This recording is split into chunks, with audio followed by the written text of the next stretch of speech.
I also direct the Aging and Memory Clinic, and so one of my, here's the disclosures, one of my main initiatives in serving on our GWEP is to run cognitive stimulation therapy groups, which we'll talk about today.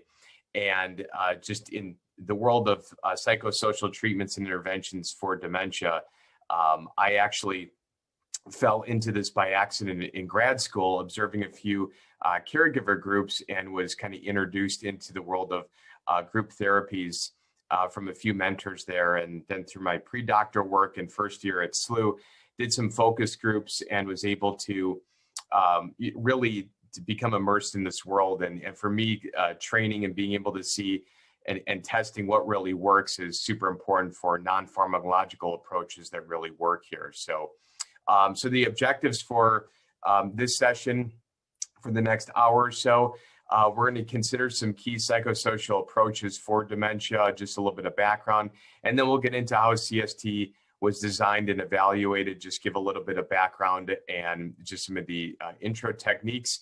I'll familiarize everyone with the CST sessions and demonstrate how to be competent in the application of the group, and then how to apply the key principles and demonstrate the competencies.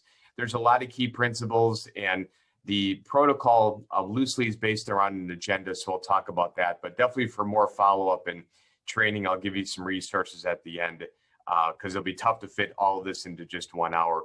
And then development of a plan for running CST groups. So for many of you out there, and feel free to use the the chat during the hour if you have questions as well, or if you have thoughts as far as if you're doing anything, what's been working out there.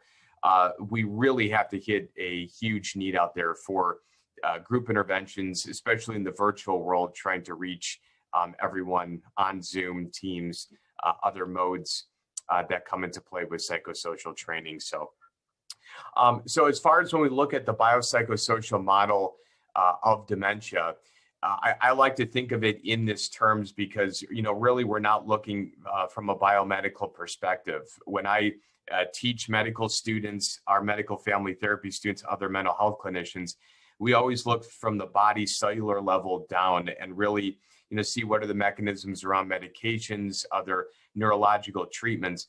But we don't think around the family, community, societal level what's really working. And really having broad-based approaches and evidence-based treatments were really lacking.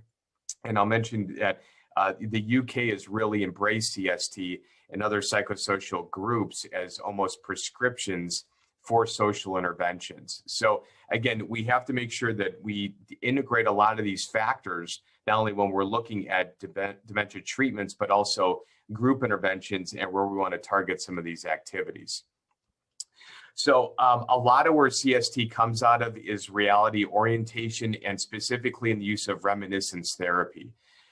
So there's the quote, the presentation, repetition of time, place, and person is related to information. And really the reminiscence part of this theory is you want to connect the sensory and stimuli together for folks that may be compromised in their memory or cognitive challenges.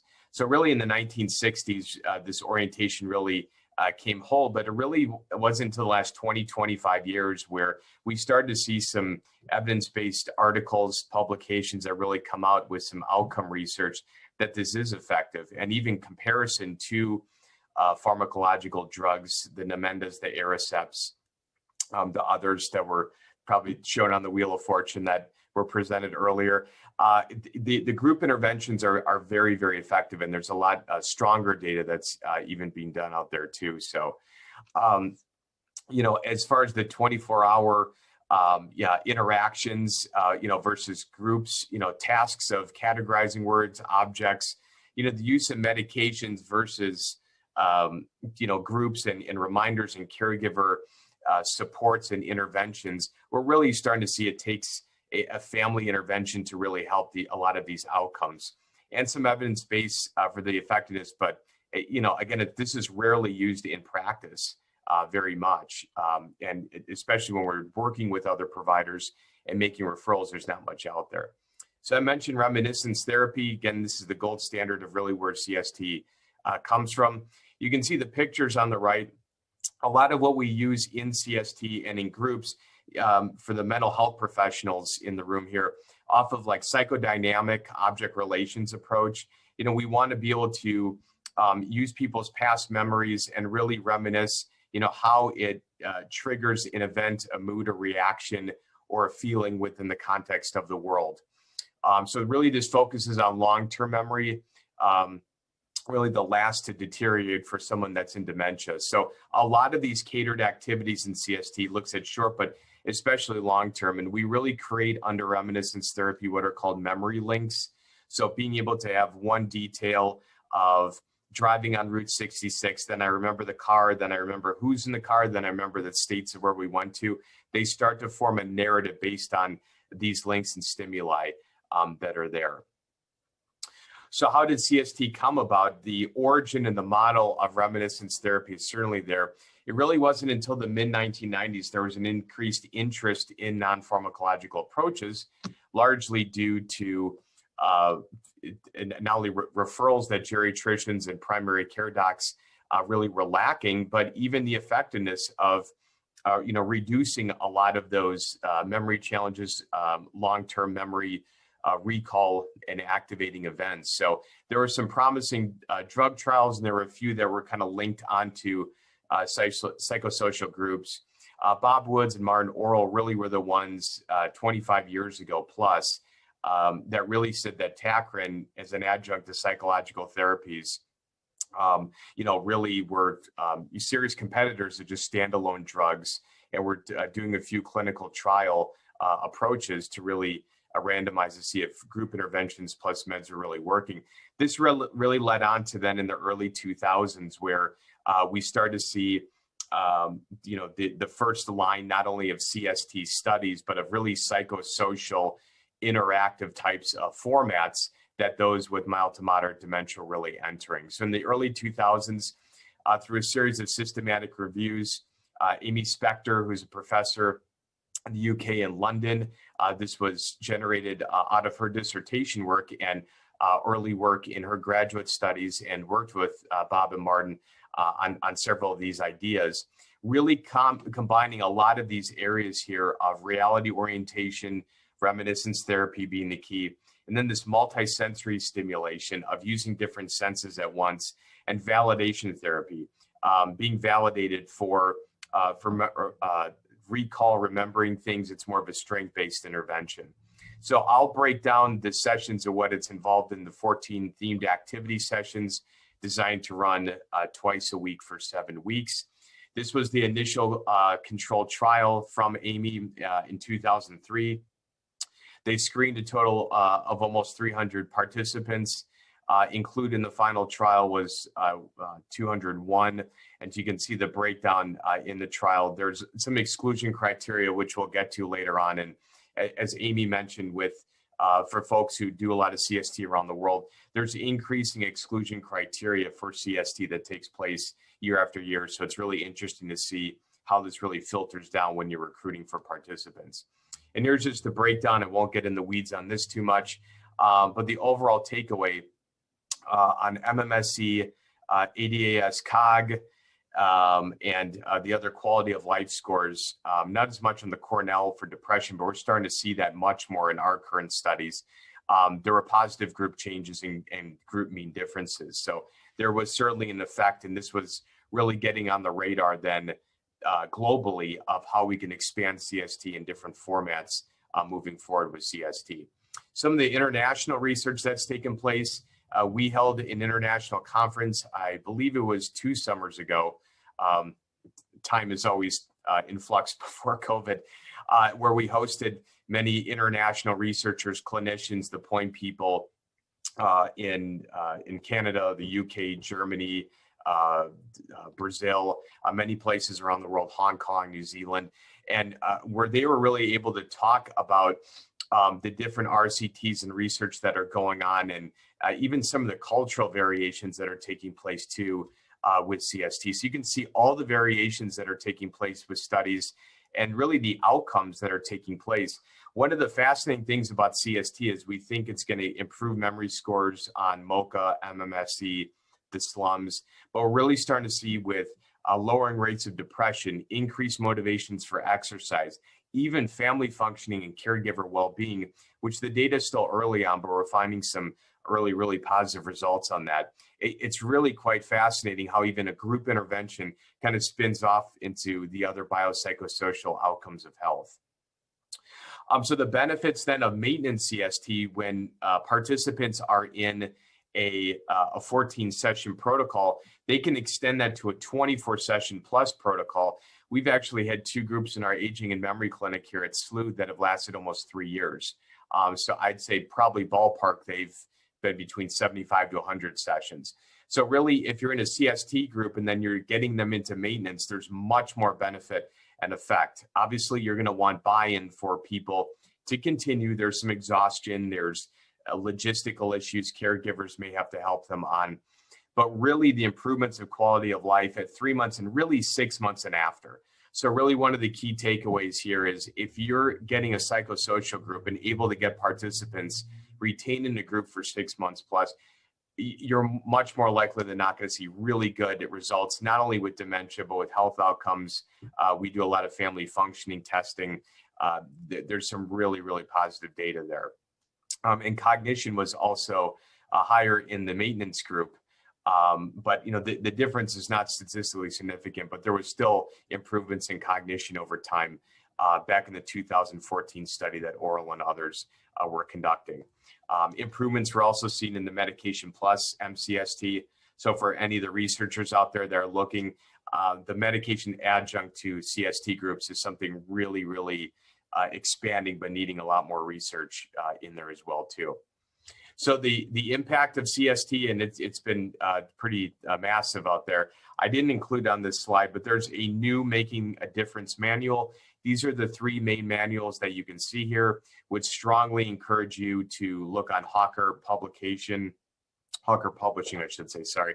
On their website, you can get a reduced rate for the older manuals, but the new Making a Difference 14-session manuals there. That's really the guidebook that every facilitator will want to use doing CST. But the Making a Difference 2 is the manual for maintenance CST, as I mentioned. Making a Difference 3, the green book that has a DVD, is for ICST, which we'll get to a little bit, is where caregivers work on tips with their loved ones at home in the comfort 3 times a week, 3 sessions a week. So CST has been used in over 25 countries. I think that number is continuing to expand. I think John, Marla, and I continue to hear from places around the world and collaborations that take place. So especially during COVID, it's been skyrocketing the request for virtual CST and how we can really be inventive in trying to create more groups when people can't meet in person. And I mentioned the 4 published manuals, and there's a lot of cultural adaptations that are adapted for CST as well too.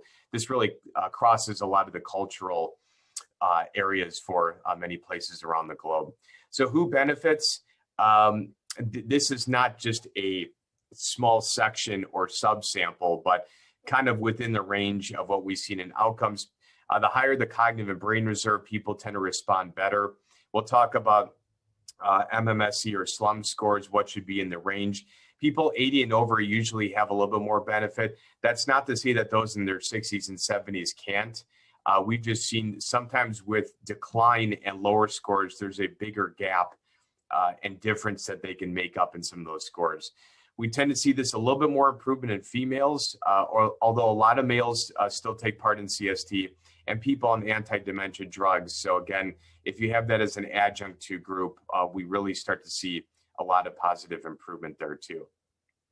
So I'm going to go over really now the implementation of CST, really kind of the nuts and bolts here, and kind of the key features, what participants should be in these groups. I'll kind of run through some of these slides a little bit quicker, but again, we'll have a lot of the resources to share with you so you can follow up.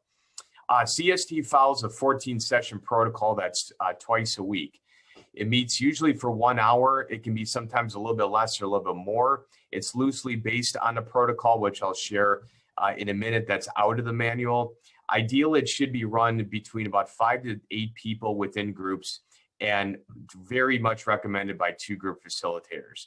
We say that because a lead facilitator should be really running the logistics of the group, the theme, the ball toss, the current affairs, the closing. The other facilitator can track nonverbals in the group. And for any of you qualitative researchers out there, you know that field notes and taking more of a ethnographic scope of a group, you can pick up on a lot more body language nonverbals. So really being able to compare notes between the field note assessor and the actual leader of the group, it's really important that you touch base. Each session has a group of activities that cater to interests and abilities of people in the group. It's not always a perfect science, as I mentioned to a lot of my students and for trainees out there. But they have a level A and a level B in the manual based on open-ended questions to start, and then you can get a little bit more technical with your questions in the groups. They should ideally be at similar stages of dementia, although this is probably the hardest criteria to cater. I know one group a few years ago, we had a slum score of 26 and another gentleman that had slums of 9. So being able to widen the spectrum, the person with the 26 still got some benefit, but almost acted as kind of the third co-facilitator. And the one with 9 was struggling quite a bit on some activities. And then you have a bunch of people kind of in the middle or gravitate towards the mean. So you just want to make sure you cater and make sure that situationally you help people who are struggling a little bit more. And for the gender mix too, that it's not always a perfect science with a 50-50 split. Usually for our groups, we may get more women than men. We actually have a group that is still continuing that has 5 men and 1 woman. So she always likes to tell the men, this from the female perspective is what you need to know. And the men appreciate it. When she's gone, they always hope that she attends to give her perspective. So there can be dynamics that work out really well. This is an important slide as far as criteria and how you determine people who come into groups. Those with mild to moderate dementia, again, we're pretty flexible, on people that can enter into the group based on questionnaire scores. But obviously you want people really between about a 10 to 25 or 10 to 26 being able to really get in the group. Can they have a meaningful conversation? So are they able to converse well, pick up on things? Again, that's loose, and the caregiver really should be the one also to tell if there's any speech problems or challenges that come into place. Can they hear well enough? That's a big thing. If hearing loss is fully compromised, a person ideally should not be attending in the CST group, whether it's virtual or in person. We've had a few hearing loss challenges that were pretty significant for participants where they had to interrupt. They couldn't pick up on it. We then had an ICST format with the caregivers because the hearing was really compromised. So that's really the key one to put out there. Virtual groups also connecting by smartphone or tablet. You want to make sure that people are on that. Are their vision good enough to see most pictures? Even if it's a little bit compromised, you can explain things. But again, if their hearing is compromised and they can't even pick up on what they're supposed to be seeing or anything like that, the hearing again is the main thing. And he or she's likely to remain in the group for the whole session. Don't overlook that. There could be physical challenges, but we're open to most medical conditions, disabilities. We actually have a partner, Aging for Developmental Disabilities, that's done several CST groups, Circle of Friends groups. And so they adapt really well and, able to work around there. And the virtual group requires an internet connection. So don't take for granted when you're in marginalized, diverse populations. I know perhaps in North Dakota in rural settings, I read an article, I don't know if this was wrong, across the country, 30 to 40 million people had low grade internet connection based on towers. I'm sure it's an issue out there. I know it is in rural Missouri, but even we're starting to see that in a lot of urban settings and zip codes here in St. Louis.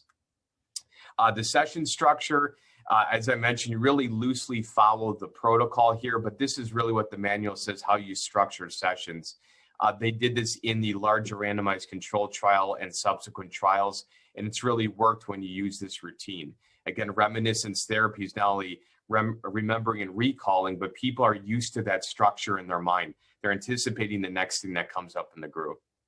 And it really eases the conversation that they had. So the intro, theme song, current affairs, main activity, suggest some activities for closing, and then have a closure goal that we use normally from week to week. So the introduction, you want to encourage everyone to begin. Usually at the first and second session, it's a meet and greet. Like anyone who's conducted group therapy, there's always that joining process. I always say it's kind of like the high school dance. You get, 3 or 4 people in the group really talking and 3 or 4 of the introverts. And it finally takes, either a song or something over time to get them all together.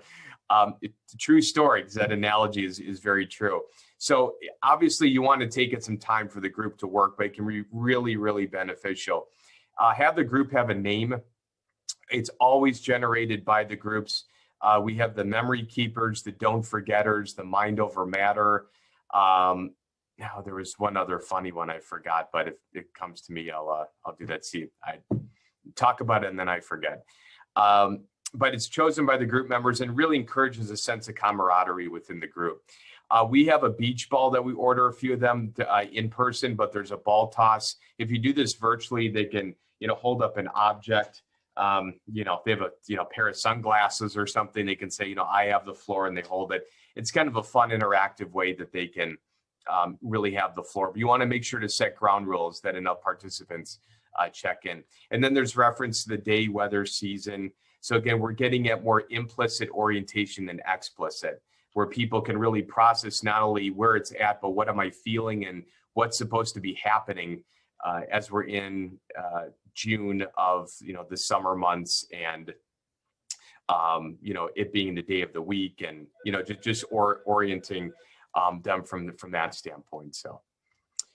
So from the theme song, that's usually sung at the beginning and end of each session. So that's something that they want to make sure you incorporate right at the beginning. Again, it's generated by the group. It's something you want to make sure that are lyrics that they understand, something that's an organizational decision that's made by a consensus of the group. So, You Are My Sunshine is a common one. Love Me Do by the Beatles is something that a lot of other groups are able to choose from. Frank Sinatra, Ella Fitzgerald, a few from, famous movies. They do that. Wizard of Oz comes up. So whatever it is, show the lyrics, whether it's in person, whether it's online. Again, repetition really, really helps. And a few people really help each other out there too. With current affairs, this is something where you orient them to the here and now of what's happening. It's kind of a good litmus test to how aware are they of just news happening in the world, but it's really to spark a conversation. And what we like to do is really, pick a topic or kind of go through topics where they can discuss and talk about something. Here is an example on same-sex marriage. And this was chosen by partners in Perryville and AT Still. So they've used this in groups, and they always say, and we say it too, don't shy away from any of the controversial topics out there. Have ground rules. But obviously during the past 16 months, when COVID and vaccines, the election, social justice, worldwide, natural disasters, there was a lot to choose from. So they can talk about that and spark conversation. But again, make sure that there's respect and there's interaction that's taking place around that too. And if you're doing this in person, you can maybe print out a copy of it, give it to group members so that they can pick from topics. We're adapting some stuff more online here at SLU, so we have kind of an interactive daily platform that we're using for this. That'll be really exciting. And then comes the main activity. So for each CST session, it really centers around a suggested activity. I'll show you some of the themes in a little bit. But really the goal at the level in A and B, no matter the theme, is to orient open-ended questions first. So like a money conversation, thinking about how people have spent money, what money means to them in their life, identifying money there. And then a level B, I'm sorry, a level B simple to a level A will be more complex. So then they'll get to a level A thinking of, are you identifying where this money is? How would you spend this? What would you kind of guess how much a bill would cost if these items were there? What are your thoughts? So then they have to really put together their thoughts about money and orientation and thinking back to certain items and orientation. So you're doing that with all the themes while really tracking within the group the conversation. And it's kind of a dual benefit for all participants. And then suggested activities for home and closure for the session. So the suggested activities, it may be a handout of a news article. It may be something that they can try with their caregiver. I know for the food activity, that's something that they really enjoy doing. So all the caregivers say, thank you all so much. Now, he's suggesting I cook 4 meals based on that. What did you all talk about in there? So we say, I'm glad that he's bringing it up and he wants to spark that conversation and talk about different recipes, which is fine. And the caregivers love it. So it's all endearing. But you really want them to continue this in the home, and between sessions, really just track some of these themes. And even if it's 2 or 3 across the whole CST group that they remember or really that stick to them, that makes a huge difference. And then the closure, again, orient to time, day, and the activity, and ask members for their opinions regarding the group session. So if they have things that they want to address next time, if they have a goal for the week, we always tell people, what are you looking forward to this week? What's coming up that might be fun? They may say nothing, and then after 3 other people talk, they'll say, oh yeah, that's right, we have a family barbecue we're going to, or that's right, we're going to Forest Park here in St. Louis, and we're going to the the History Museum. So whatever it is, make sure that everyone has a chance to talk, and there may be some things that come up for people as it goes along. So as we think about how CST works in the application, it's really the use it or lose it mentality for people that are really continuing to stay active through this. And our doctors at SLU, even say to us, gosh, they're really motivated. Even if we've seen kind of minimal increases in memory recall in their mood is different, their engagement, they want to work in the group more, which is great. Even motivations to work on your memory is really step one. I teach a lot of motivational interviewing for those in medicine, mental health, or allied health, through the stages of change. And so when people really have that pre-contemplation, contemplation of wanting to work on stuff, but then they get over time to action, makes a huge difference. So I often think that a lot of what is good outcomes in CST is just as much the motivation level of participants to work on it. If you have a provider that refers to CST and they're pre-contemplation, and the doc says you should be in this, and they say, I don't want to really try this, you're in an uphill battle. So making sure that you work through that early and try to motivate them is really important. The complexity, novelty, and diversity for cognitive gains is really rich in our discussions and what we talk about. And it's not only around the themes, it's what people are going through, what's worked, some of their struggles. They'll talk about family history, something that came up. So again, you want to make sure that you guide the group to wherever they engage the conversation. If it's little time with the themes at the end, that's okay.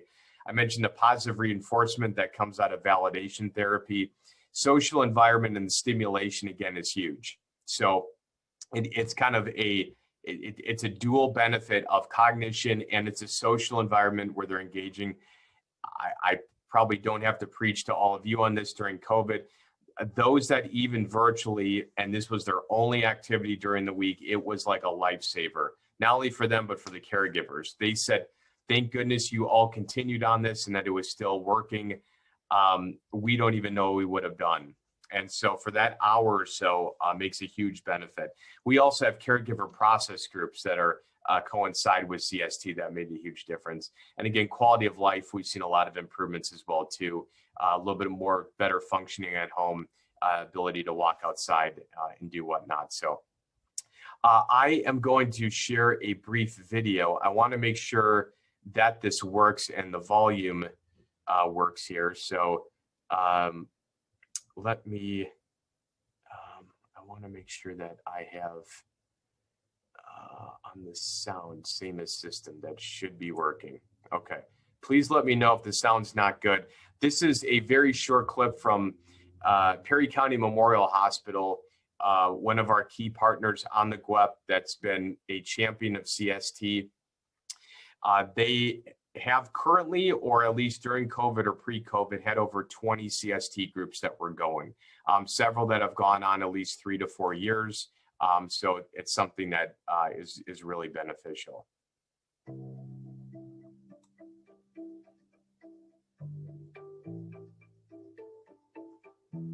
People enjoy talking about their past, but it's talking about the past and bringing it forward into today, and the things that are going on today is what really makes it effective. When I think about what we're doing with the participants, it's like turning lights on in their brain. You have them pull up an idea, and then you have them connect that through facilitation and through activities to a new idea. People with dementia are still able to learn.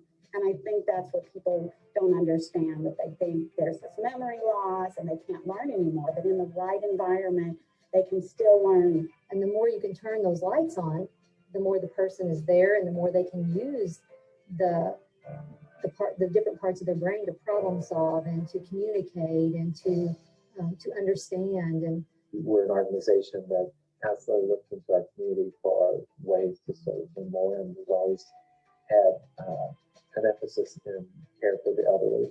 Well, it's great. I would recommend it from anybody. Before I came here, I had a little TIA stroke. I couldn't remember stuff, you know.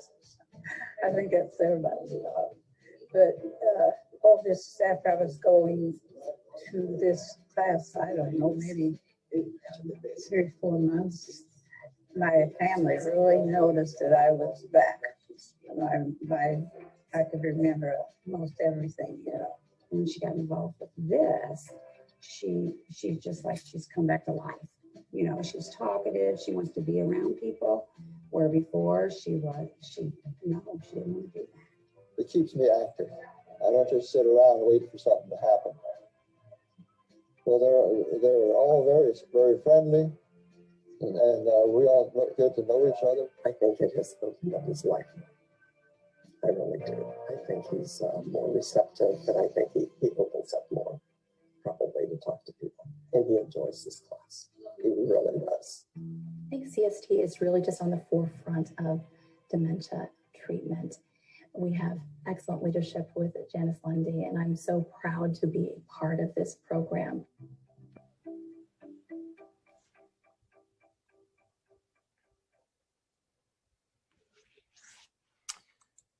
Okay. All right. So you can obviously see the huge benefits that CST has at Perry County.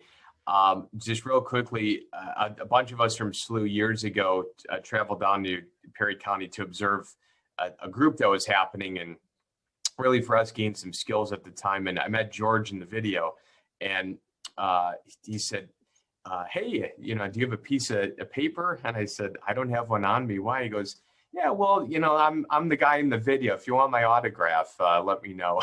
So they were so pleasant, and just you can see the inspiration from them being part of this. It's really a community, and that's where we've seen CST really build into a community format. It's been incredibly beneficial. So. I just want to get into the key principles, and obviously tracking time, want to make sure I save a little bit at the end before the hour on Q&A.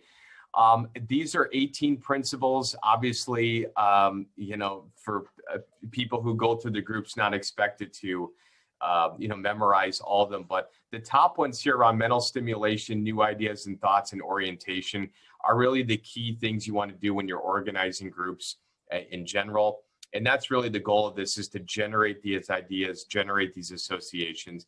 The fourth one, though, really separates CST from most other psychosocial, even support groups, is opinions over facts. We never put people on the spot. We do not want people guessing things. So, for themes that we have, anything around guessing trivia, guessing games, we do not do that at all. So that's one area we make sure we eliminate. The reminiscence of the here and now obviously is really important, providing triggers to aid recall, and implicit rather than explicit learning, having stimulating language. And then really 11 to 16 are the participant features that we really want them to, have fun, have choice and options, be inclusive, be involved in the conversation, and for everyone to show respect. And then obviously the group energy is around being really person-centered. So, again, this is much more of a group-generated, participant-led group where you have a protocol, though, that you're really steering them into. So the facilitators are almost the air traffic controllers, but it's really the people that are, leading things and traveling with the group are the participants. So some examples of CST sessions. Again, these go through 1 to 7, 8 to 14. In line, if you get a copy of the manual, see physical game starts out as the first. We just started a new group, and so we talk about different sounds and maybe how it's related to games or activities. We had a really interesting conversation around childhood games and neighborhoods people grew up in and how it's different than now, and had a really rich conversation around it, and they got deep right away. So that always doesn't happen at a first session, but people can really talk about those things. Sounds, childhood reminiscence, food, current affairs, faces, word associations. We have one on being creative. I tried out one time when we were in person here at SLU of an art project. I would strongly encourage people probably not to try that. Bringing paints into a conference room, even with newspaper on there. The walls did not turn out like Jackson Pollock, but it was a little bit of a mess. So you can do arts and crafts or some controlled type of being creative, or even kind of looking at pictures or things and kind of, inspiring what we would be doing, a collaborative poster and things like that. Orientation, money, number, words, and then there's kind of a team quiz based on the reflections from the group at the end. So all of you are very creative, I know, in your facilitation and leads on things there too. So as mentioned before, then the Making a Difference 2 manual, it's 24 additional maintenance sessions. You can get that on Hawker Publishing. That just goes through many more, and that's what we do in a lot of our groups as of right now. So these are the overarching goals and objectives really for all sessions. Is the orientation to time, place, and person. So the O times 3 that we really want people to improve on, and never take that repetition and those skills for granted, because a lot of people say, oh my gosh, I now know exactly not only the day of the week, but I'm looking outside and it's sunny and it's starting to come back what I'm doing. Makes a big difference for people at the beginning of those sessions to process that. Attention and concentration, expressive language. We have a CST group that's working in our speech language program here at SLU, and they've really noticed that it's not only a practice of their memory, but a practice on working on their speech in person. They're really, getting over the stigma of, gosh, I'm the only one in a group. And now if you're with others with some challenges, there's a sensitivity and support that's really fascinating to see there. Elevates mood, as I mentioned. I'll discuss in a little bit. We've seen a increase in community CST groups improve mood, even to a statistical significance level. We have a manuscript that's under review right now that's compared community to residential healthcare facilities for CST, and hopefully, fingers crossed, it gets published, but we've seen some really encouraging data. Promoting new activities, ideas, associations, and then creating a new way of learning. Some people will say, gosh, I only had my left brain analytical way of looking at the world, but this was pushing my right brain to be more experiential, to be more creative, a newer side to really think and track about things during the week. So again, the different perspectives of people thinking differently, not just a way for them to encourage recall of memory, makes a really big difference. These are example of a few sessions. We do a presidents. That always gets quite a conversation going on old presidents versus new presidents and comparisons. Again, the level B could be showing photographs, giving people pictures to identify memories of them. If you get to the more complex level A, you may get to categorizing who's the most attractive, what do they have in common, how are they different? So then being able to really differentiate the faces or scenes. We've done things where it's been, Paris, Sydney, New York, and Rio. And so you're able to really, categorize a lot of the objects that are taking place there. And then as far as the level B to level A for categorizing, these are with names and letters. So, you really think about, how many words, begin with a certain letter. So, with the letter B or the letter M, and be able to adjust a lot of that. And then, with level A, if they can get to a more complex task, ask the group to categorize them. So again, if there's, different tools here, a lot of people that like to do woodworking or home building, they'll mention and say, hey, I know how to use, that saw or carving tool. And someone else might say, yeah, I knew a family member that would do that. I remember they used it on the home for this particular way. So whatever it is to kind of elevate from level B to A, really is the unique skill set that facilitators can really offer in these groups. So again, basic categorization in something like this to more complex, compare and contrast. You're not putting people on the spot though in these groups. You're not saying what tool is this? What exactly is this used for? You could say what could be an idea or something you've seen this around the house being used for, or if it's home building or something, what are your general thoughts on this? And again, is there a certain tool or an item that doesn't belong in this group? And what are your thoughts? And they may have different answers, and that's okay as far as that's concerned. For individual ICST, I mentioned this before in the green manual and with a lot of the individualized sessions that can take place at home. We have seen a little bit of research that's taken place out there and some good data. Martin Orrell and others have compared the impact of ICST across not only the memory, but quality of life, caregiver health, and family relationships. So I would encourage you on the bottom here, their 2017 article is probably one of the best ICST publications out there. So caregiving dyads, the caregiver really has to be involved in the individual CST protocol. It can be a family member, it can be a care partner. We're starting to see more professional caregivers that are helping out at home too. So it's something that could really help and make a difference there. So with ICST, the interesting thing is the maintenance part of it works. We haven't seen when compared to general CST, there's actually a bigger impact for general CST or medication plus CST than actually being done with ICST at home. I know we've had a lot of opinions or variations on why that could be. Sometimes it's really tough for caregivers to continue that repetition at home. There's just a lot of breaks versus if you have a standardized group protocol that takes place at a clinic, on campus, a community center, it can really make a difference. So 33 sessions on average is still really high. Sometimes in our ICST sessions that we've onboarded caregivers with, they may be able to do 8, 10, or 12. So it could be a lot less. But again, it's delivered by a relative, close friend, or volunteer. 30 minutes per session. So it's more of a rapid fire type of consult that the caregiver works at home. What I mentioned, the motivation of a CST participant.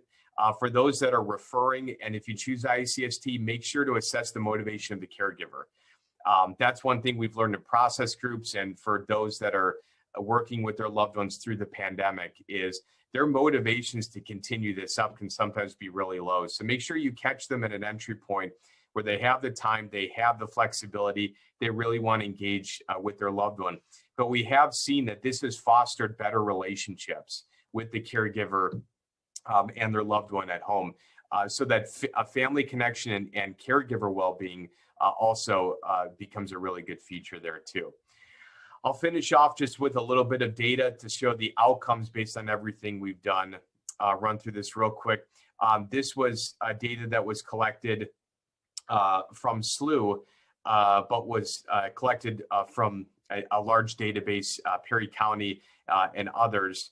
And we saw that this was published by Dan Stewart and colleagues a few years back. Had a sample of 164 participants.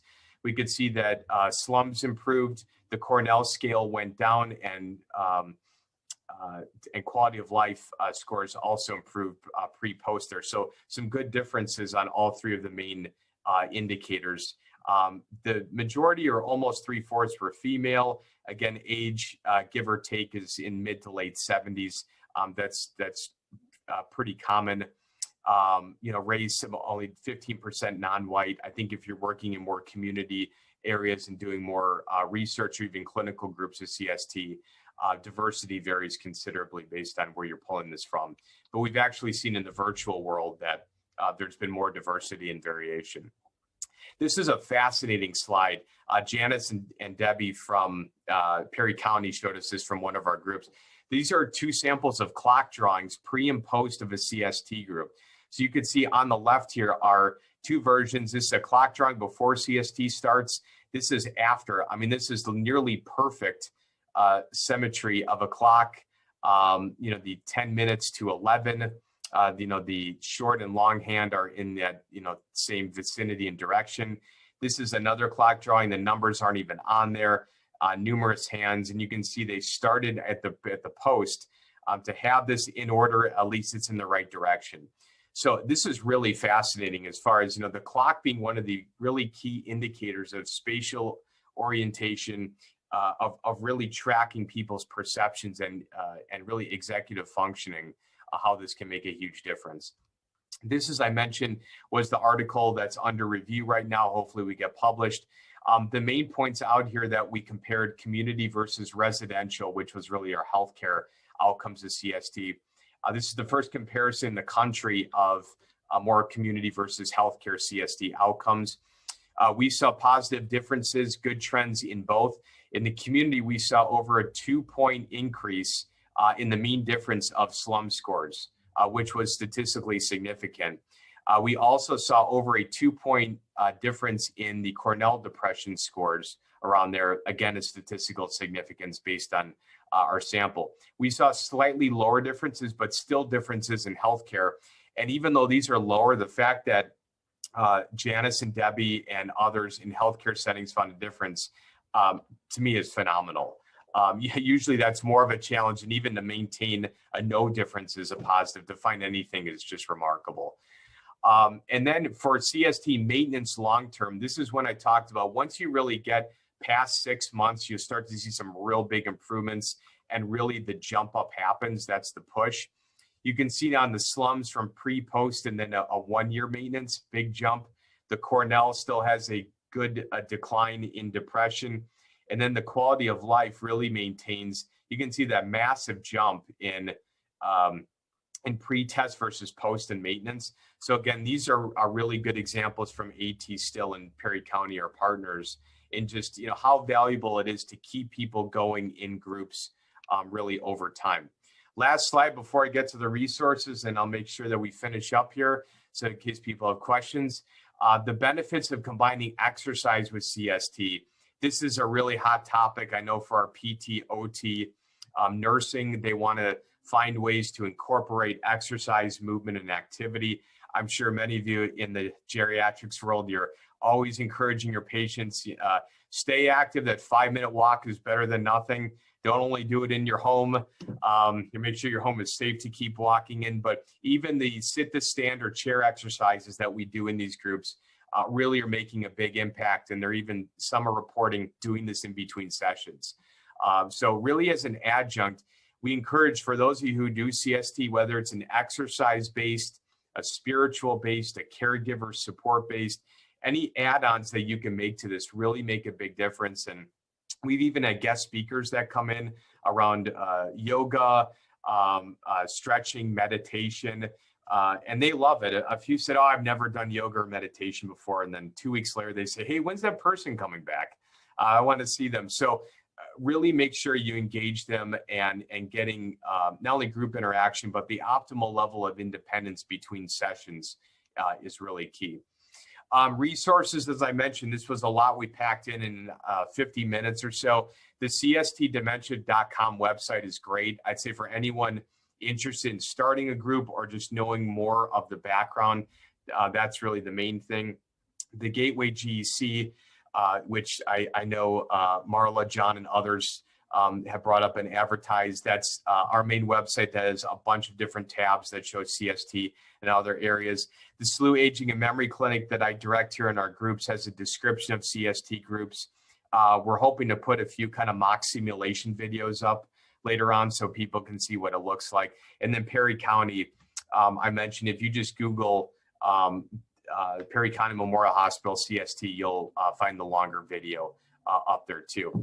And finally, just a little bit selfish advertising. From SLU, we were designated as the founders of the North American CST Training Institute and now offering facilitator certification. So for those of you interested, feel free to contact Marla and myself. We're also doing virtual platform groups, testing an online platform, being able to work more virtually. So if anyone wants to refer virtually for SLU facilitation, we're always welcome. We've had a few people across the country engage in it. We hosted the CST conference a few years back and it funded grants. Our partners on the right in Perry County, the Cognitive Stimulation Therapy Dementia book, which was actually on the previous slide there, which you can order. That's really the gold standard book I would encourage you all to get. Debbie and Janice had a book chapter in there. Perry County is the leading healthcare center in the country. Small rural town in Missouri has over 20 CST groups that have been led. Great buy-in by the administration. And they've trained and collaborated with CST partnership sites across Missouri. And we've done a number of trainings around that too. So